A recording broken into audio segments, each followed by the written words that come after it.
Okay, here we go. It's a Sandcast, so I'm just putting a mixture of oil and very fine sand, and I think it's some sort of polymer in there, and that will go into these rings, get nicely hammered down, and then I shall put in a former.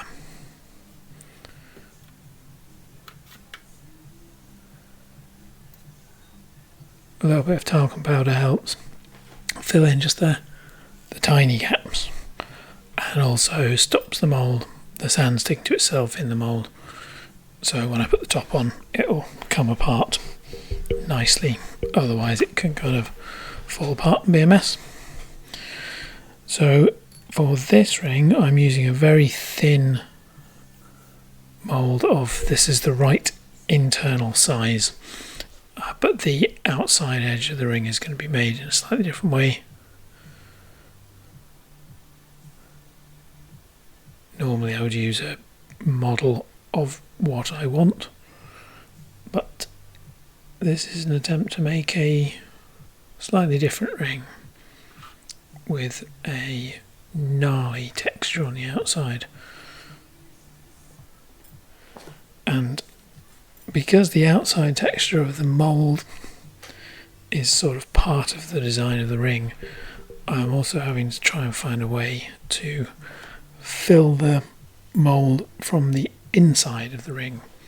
So normally I would just cut a channel down onto the top of the outside, and then I can clean it up afterwards, polish it up, make it nice and smooth. But in this case I'm using this bent piece of copper wire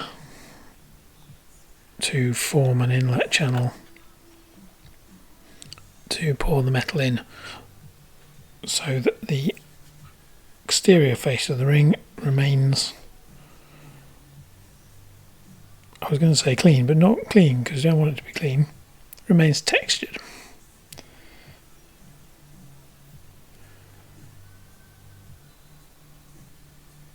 A slightly awkward top filling process. Usually I would fill the whole thing with sand and then just carve out channels with a knife. But I think this will work a little better for this particular job.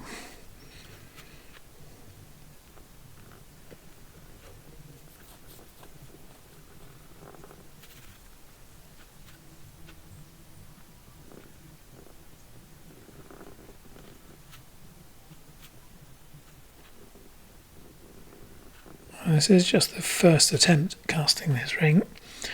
I don't know how it's going to go. I don't know if this is going to be the way that it finally ends up working.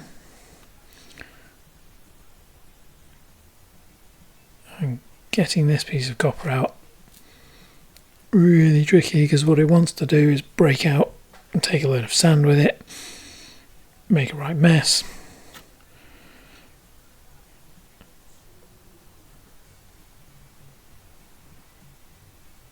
No good at all. So take a bit of sand out of the back. That should reduce the friction on it enough that it comes out a bit more easily. There we go. And I'll just carve that out some more, so there's a nice steep-sided smooth channel for the metal to flow in through and fill out the rest of the mould. Okay, so what I'm going to do is just kind of take this scriber and just carve around the outside, and that should leave a nice sized gap which is good and gnarly and textured. It's a difficult balance to strike because you don't want to have loose sand in there, because that will impede the flow of metal. Equally, you don't want it to be too smooth. Carefully removing it. Clear out a bit more, I think. I'll say this is just an experiment. See how it goes. So there should be plenty of texture on the inside. The inside now, which will be the outside face of the ring. Just making sure there aren't any big chunks in the way. The last thing I want to do is cast sand inside the metal. That would be terribly messy. So that's probably looking good. We're going to have a go and pop it back together, make sure it's all lined up so that all of the various channels mix and stuff. And now it's time for some silver. Here's some scraps from other casting jobs and a bit of 999 silver bullion, nice and pure.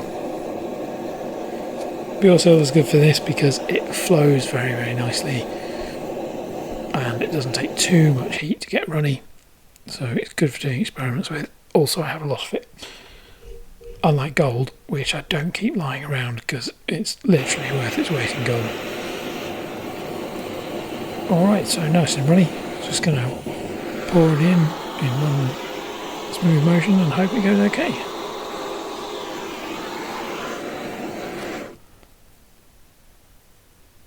I'll let that cool down a little. You can see some of the oil burning off from the sand. You'll see in a minute that not all of the sand is recoverable. Anything that's charred is no use. It won't stick together again. So it will end up in the bin.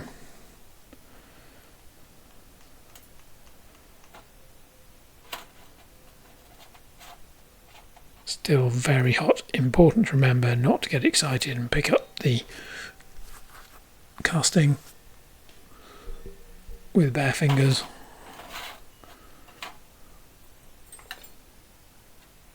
And give it a slosh about in some water. Cool it down a bit and have a look. So that seems to have mostly worked in terms of texture. It's got the texture that I wanted on the outside of the ring.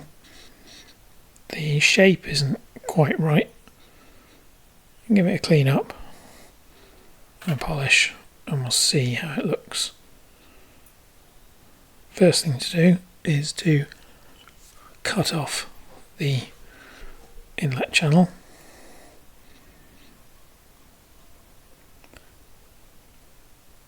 Slowly and carefully with a saw. Then grind off that and get the inside face nice and smooth and clean.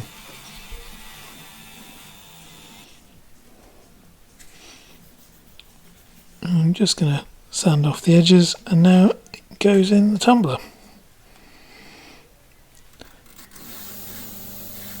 This contains small bits of stainless steel which are agitated by a magnet and they kind of burnish and polish the metal.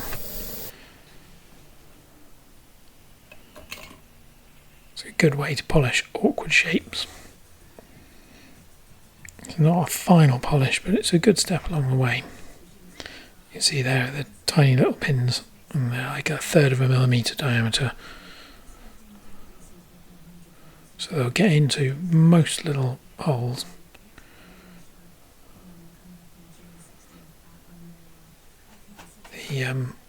The brown stuff in there is not dirt, it's a burnishing compound, which is again to just help with the polishing, make things nice and shiny.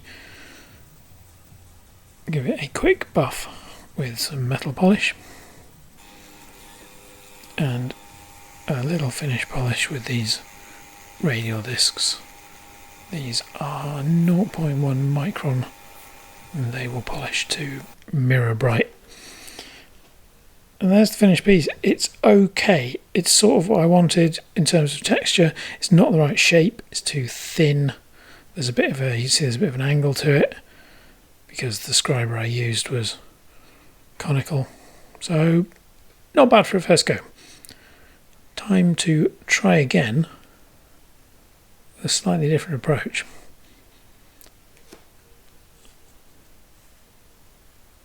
I'm going to start off by making a scrapey tool, which will be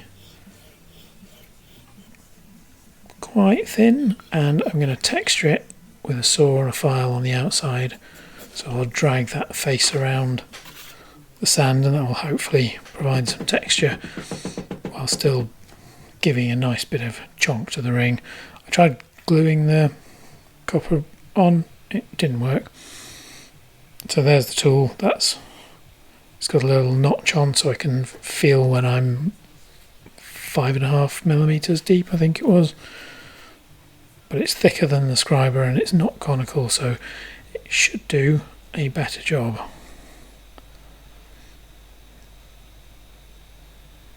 So once again, just multiple passes around to make sure I've got everything out. And back in with some molten metal. Apologies for the focus on this. I thought it would be a great shot to do in slow-mo, and then the camera decided that it wanted to focus on anything except the place I wanted it to focus. Anyway, let's see how this went. Whoa, that is much chunkier. So that sort of skirt at the top or bottom is not ideal. It makes it very difficult to wear. So I think what I'm going to do is I'll file that down and make it a feature instead. I'll make it flat and put some facets on it, so we get a kind of mixture of sort of gnarly and also polished, and see what the customer thinks of that. Turns out they were really into the idea. The sort of juxtaposition of something that's made and produced and very fine finish. It's not a fine finish here, it's only a test piece. And that sort of gnarly, sandy finish was something they were very into. So one more time around, I'm going to make this time with some gold. Of course, hopefully the process should work again, but as every cast of this sort of style is going to be different, it's a bit of a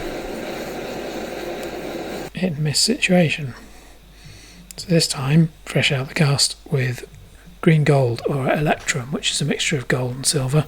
That, if anything, is even gnarlier. And give it a good smooth. There you can see fresh water and no burnishing compound, so you can see the little pins in there. I did put some burnishing compound in there, which is how come it's all foamy.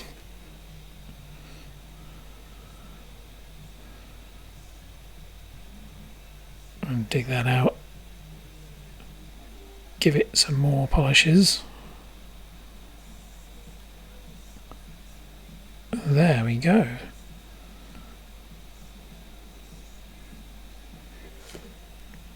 It's a mixture of 47.5% each silver and gold and 5% copper. The copper gives it extra strength. It's really smooth on the inside. In that photo, I'm not quite sure what it's picking up. I think it's a reflection, but it's polished all the way around except for the gnarly finish.